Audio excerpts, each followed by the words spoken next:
Hi, everybody. Welcome back to Museum on Tap Happy Hour. I'm your host, Jessica Urban, and I'm having a drink today with Russell Ihrig, the Associate Director of Interpretive Programming at the Cincinnati Art Museum and host of the Art Palace podcast. Hey, Russell. Hey, how's it going? I'm good. How are you? I'm all right. All right. Well, I'm glad you could join us today. I'm really happy to have another museum person on. I feel like we have some things in common there. We both work in museums and these iconic historic buildings. Mm-hmm. Museums have big collections with lots of stuff and really cool stories. So I feel like I'm in a safe place of understanding to talk about what I want to talk with you about today. Are you ready? I'm sure, yeah. But you know what? Like, as far as historical buildings go, you have us beat on one very big important note, and that is our building was never featured on a commemorative McDonald's cup. Which I don't know if you've ever seen the Batman Forever cup that features Union Terminal, but it's amazing. I haven't seen it, but I'm gonna have to look it up when we're done here because that was Yeah. I know our buildings everywhere. I did not know it was on a commemorative McDonald's cup. Yeah. Well, and I want to say, okay, this is, by the way, this is my specialty, is getting us off track.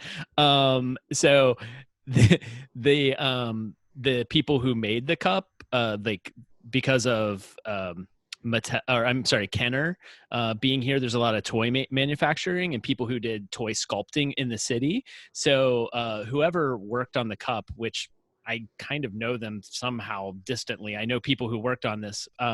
They lived in Cincinnati, and so they used Union Terminal directly as their influence when they were sculpting. So it became just a building in the landscape of Gotham City, but it's like very prominently featured on, I think, the Two-Face cup, but I could be wrong. It might be the Riddler one. But I remember seeing it and being like, as a kid, like, that's Union Terminal, and being so stoked and feeling this like pride that my city was featured on a McDonald's commemorative cup. There you go. Look at this. We're like 30 seconds in, and I'm learning things already from you. So Very important McDonald's souvenir trivia. this is going to be a great happy hour. I can tell already. Yeah. Well, if we run out of things to talk about, just ask me about Uncle O'Grimacy as well, because I'm happy to talk about that too. All right. You're already like, what? You might as well just tell me about him. Go for it. We're here. Okay. So Uncle O'Grimacy, I was doing a deep dive into the McDonald Land characters one day online. I think this is what I do on my lunch breaks at work. We were in the break room, I think, and I was just looking up like the vast characters of McDonald Land, and there was Uncle O'Grimacy, who is Grimace's Irish uncle, who represents the Shamrock Shake. And he basically looks like Grimace, but he's green, and he is dressed kind of like a leprechaun.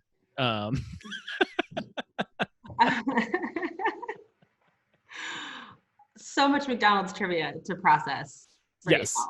All right. I'm gonna have to make a list while we're talking here of all the things I need to look up later, and we may have to do another happy hour with you.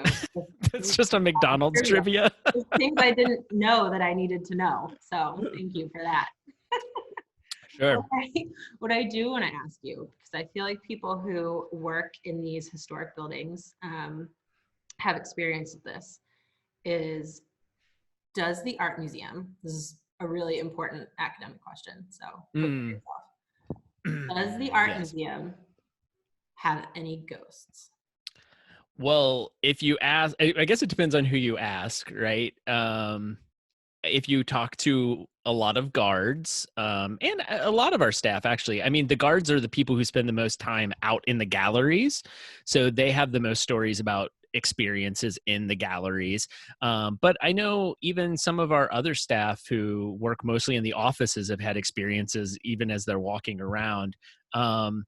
And yeah, I mean, we have lots of stories, and there even are some kind of interesting characteristics that seem to come up. You know, as I was sort of thinking about a lot of these stories, I realized like, oh, there's a lot of stories in this part of the building, and there's a lot of stories over here, but not a lot of stories over in this part of the building. So it does make you wonder about those things, like how like truthful are they? Or, I mean, is there anything to it where everyone keeps having these experiences? we've had a lot of stories that happen in the women's bathrooms. Um, and it's interesting because there's no stories that happen in the men's bathrooms. And then there's also a lot of stories that involve people seeing a female figure also. So I start to even to wonder, like, is this related? Is it a lady ghost and she goes to the women's bathroom only because it would be impolite for her to go into the men's room? I don't know. But That sounds very Harry Potter-esque. that's true. Yeah, it's like it's a real Moaning Myrtle situation we've got over here. Um, um, but yeah, we have. I've done my own sort of research where I've kind of interviewed people for the podcast. That's probably one of my favorite episodes, that where I talked to some of the guards who had stories. Like the Dutch Gallery 205, a lot of the guards have reported like feeling somebody playing with their hair, especially women who have long hair. They say they'll feel like one hair being pulled Oh, on their head. Isn't that crazy? that's creepy. Yeah, so there's a lot in that area. One of my favorite stories that, again, was one that I had, at least personally, not okay, it didn't happen to me, but I was there when somebody else told me the story that had just happened to them. So I felt like so excited to get it like firsthand for the first time, instead of these stories that get passed down over and over, and you start to wonder, like, okay, is this true, or is this just a good story that gets passed down? But I had an event at the museum, family day, and we had this guy named Larry Brown, who is a local musician, and he also makes his own handmade instruments, and he makes lutes. And so we had him positioned in our Dutch gallery, kind of nearby some paintings that feature lutes. And so, the kids could come, they could see his instruments, and he could sort of show them, oh, look, here's an example of this historical instrument, and here it is. And he would like play them too for them so they could hear it. And it was probably not a particularly busy day, so he had probably lots of downtime over there in that gallery. And so he was walking around playing his lute, and he said he was sort of playing these songs that would be like 18th century pop songs, basically. This was like top of the pops in 18th century France, and he's like singing the song in French. And he says, the way the galleries are kind of arranged, we have the big long gallery, and then there's some other galleries sort of that branch off of it. And he saw one of the guards go into one of those galleries behind him, and he heard singing like with him, like somebody harmonizing with him. And when the guard came back out, he said, oh, it was very, very good. I'm impressed you knew the song, and they sort of looked at him like, what are you talking about? And he sort of was like, yeah, the French song, the we were just singing. They was like, I wasn't singing. And then he looked behind him, and there's this painting by Elizabeth Vigée Lebrun of this woman, and I think she's holding an instrument. She has like, I think, a harp or something, and it's from 18th century France. Oh, And on the song. yeah, so he got kind of like, oh my gosh, was it coming from the painting? So I mean, that was one of my favorites that happened pretty recently. I mean, I have no concept of time anymore. It's probably been 5 years at this point, but to me, very recently. Yeah. So Oh man, yeah, crazy. yeah, that one was like, it was very fun. When he told me that, I got really excited. And we were talking a little bit before we started recording about how these stories might, we can tell these to adults because they might not be appropriate for children. But I have actually told these stories in our summer camps because, well, it's like camp. Like, what is camp about? It's about ghost stories. So we kind of have built that in sometimes. And one time we were giving a tour to one of our summer camp groups, and I think it was an older group, if I'm not mistaken, but we had the two of the director's children were in the camp, and I think the younger girl wanted to stay with her older brother, so she was like the youngest kid, and she came along. And so I probably made the story like a little bit too scary because I looked over and my our director's son is like comforting his little sister Oh, who is like shaking, actually shaking when we're oh telling these no. stories. And I think it was around this time where she was like freaking out. And so I was like, I'm fired. Like You this kid is, terrified the boss's daughter. Oh no. she's gonna go home. She's never gonna sleep. And I think he told me she would like tell him things like, "Oh, I saw this" and stuff. And luckily, he thought it was amusing, and I did not, you know, make her go to therapy or something. But yeah, so those are some of my favorite stories. Another one that's pretty great is we have this old clock that was made in Cincinnati. And so it's in the Cincinnati wing. And there's this legend that now, you know, this would have been probably in 2003 when they installed it. So this story is going on 20 years. But when they were putting it in, so first of all, like the clock has all of its counterweights removed. So it doesn't work, you know, it's nothing is going to make the clock run. It's just been stripped of all of those things because especially the weights and stuff for conservation, they're probably not great to be pulling down on the clock. And so they were installing it, and I guess it was like they're probably trying to hit a deadline, get this gallery set up before the Cincinnati wing opened. So what I've heard is it was one of our art handlers at the time and the curator were there working late trying to install this clock, and or they were installing something else. I'm sorry, I'm telling the story terribly because the clock was actually in the next room. So they were working in the Cincinnati wing, and from the other room they just heard bong, bong, The clock bong. that didn't work. Yes, exactly. Yeah, so nothing. It should not have been ringing, but it was bonging. Oh, I would have been out of there so fast.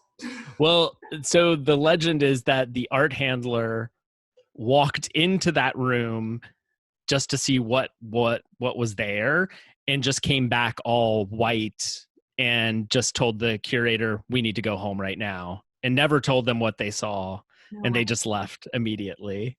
Oh, God. Give me chills. Jeez. That's kind of scary.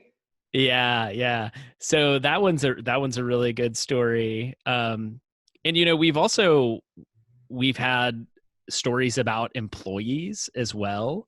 Um, you know, we have a lot of security guards in the building, and there's this pretty famous story about a security guard who uh, one of them he used to always work at the front desk right when you came in, and I guess every morning one of the other guards named Rosemary, she would be walking to her post and she would pass by him and say hi. um, and one morning she walked by him, and I think she just didn't wave at him or anything, and he just thought, what's her deal? Like, you know, he said, hey, Rosemary, how's it going? And she just kind of walked on by, and he was sort of like bugged by it. He didn't know if like, did he do something to upset her? So then later he was in the break room talking with some other people, and he was like, yeah, what's Rosemary's deal? You know, she just like ignored me this morning. And the other guards sitting around just sort of got all silent, and they're like, Kim, Rosemary died last night. She's not here. She didn't come to work today. So yeah. So she, Oh, yeah. So that's another famous story about a guard that passed away. So I don't know if you know this. Museum Center also has a ghost oh really? uh, who is also a security guard. Hmm. Yeah, her name is Shirley. Uh, Okay. it's said that she likes to play with lights. Lights will flicker, elevator lights will flicker, or doors will close and open. And people say if you see Shirley, it is just kind of like a flash of like a light blue, like a security guard's uniform color. Okay. And that I can actually confirm because I have seen Shirley.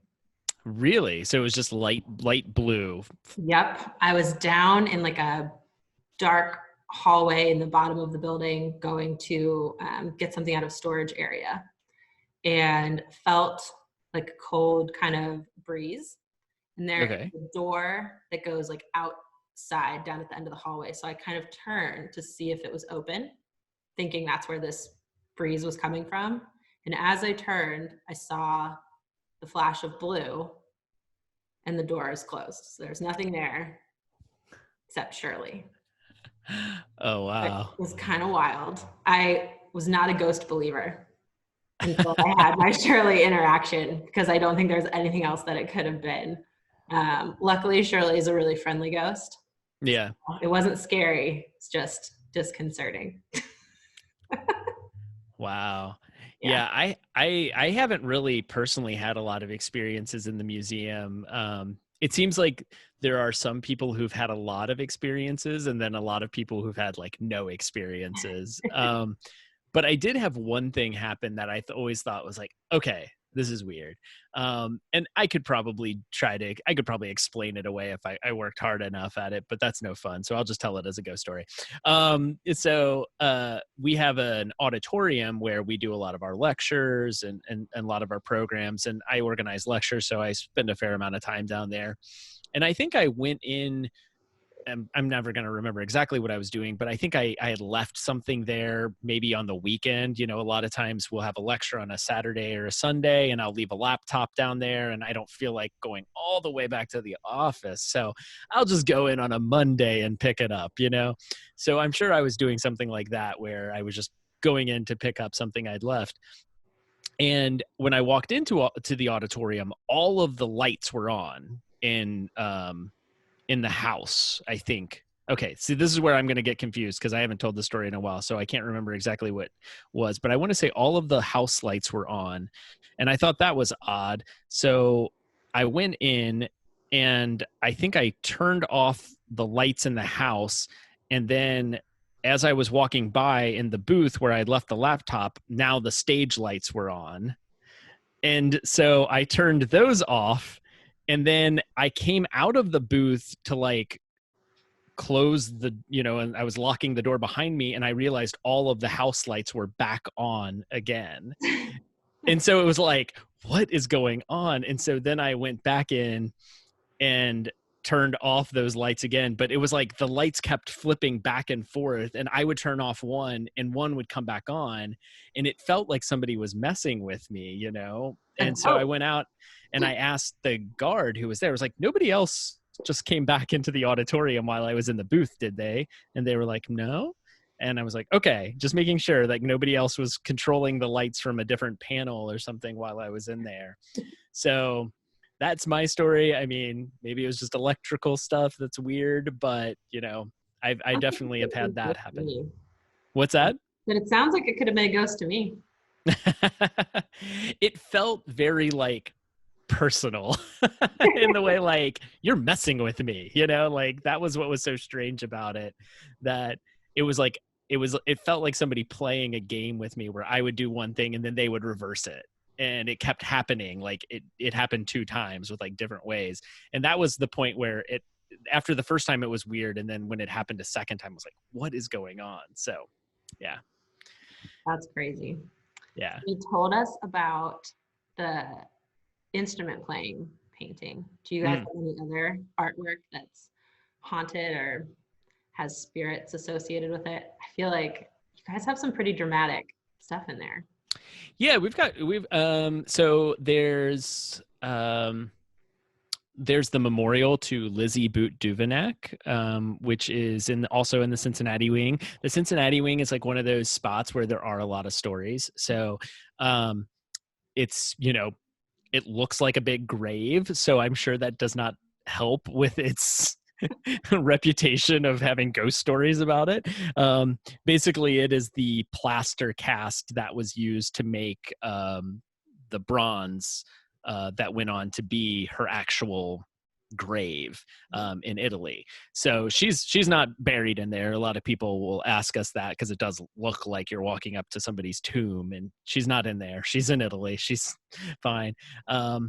But yeah, I want to say she got sick So she was married to Frank Duveneck, who is a famous Cincinnati artist, and it was kind of one of these very dramatic romances where they were in love, but he was a poor artist and she was a well-to-do lady who came from money, and her father didn't want her to marry some impoverished artist, even though he was pretty successful as far as artists go. He was doing very okay. But finally they get to marry, and they were traveling. She was an artist as well, and so I think they may have both been in an exhibition in Europe, and they were traveling. And while they were traveling, she got sick. She came down with like pneumonia, I think, and she ended up dying after they'd only been married for like less than a year, I think. I don't quote me on that, but it was very, very quickly.